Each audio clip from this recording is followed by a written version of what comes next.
Good afternoon, everyone. So your today's reporter for the topic autobiography is me, Jeanette Villa, and Mr. Cyrus Brian Marasigan.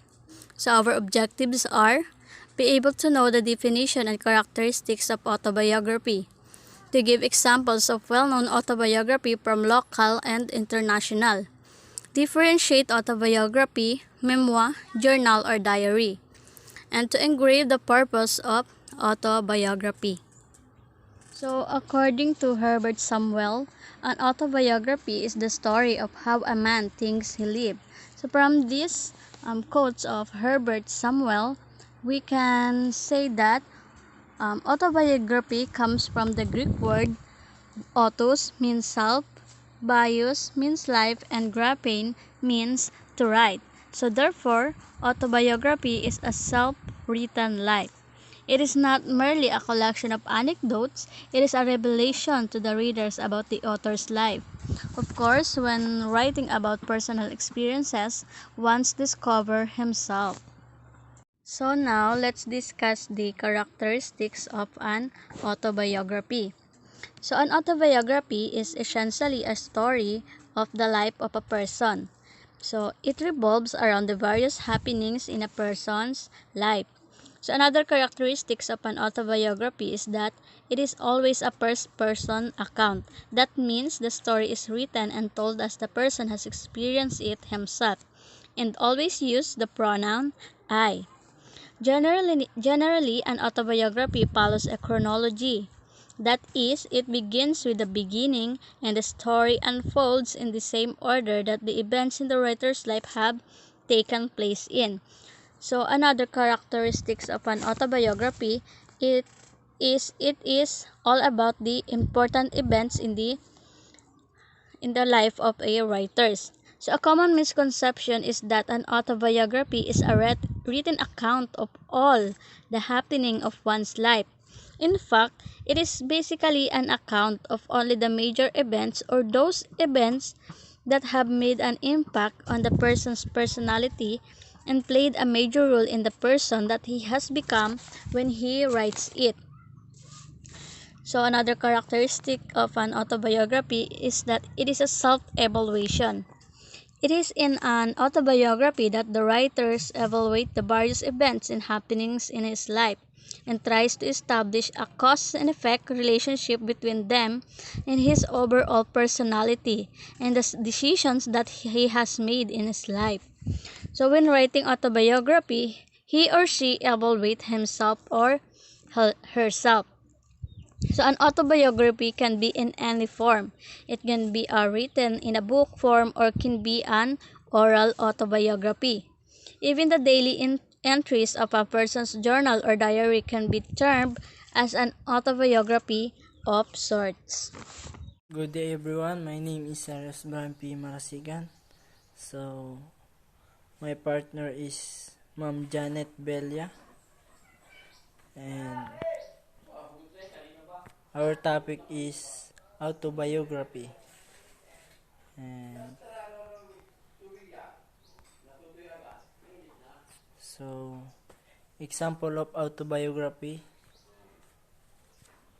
And some autobiographies are written in the form of fictional tale, as novels or stories.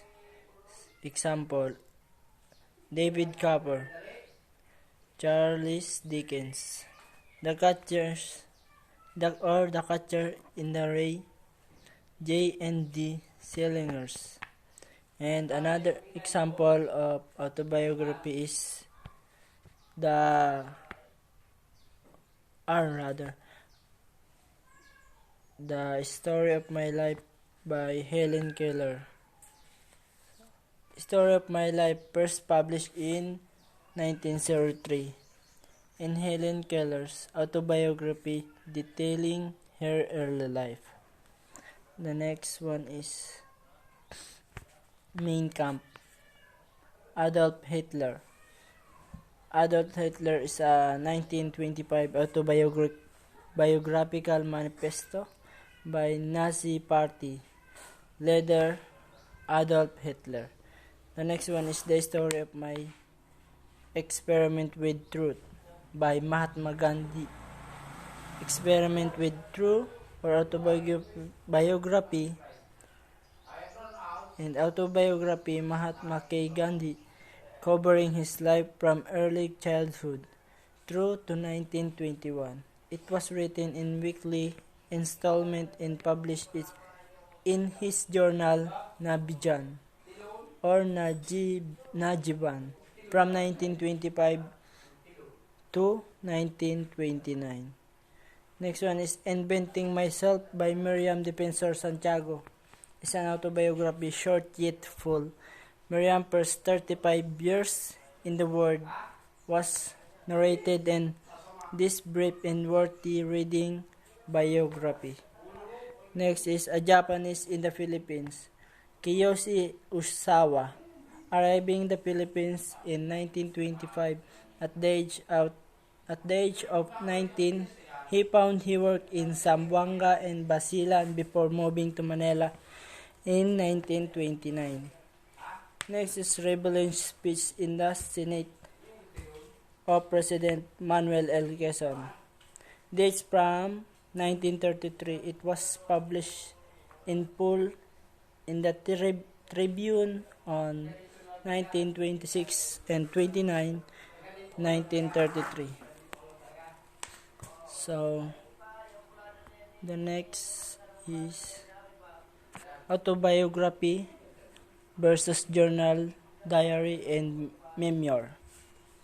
So, the difference between journal and memoir is the journal is a diary or daily record of person, organization, vessels, and daybook, while memoir is an autobiography, a book describing the personal experience of an author. So the next is the purpose of autobiography.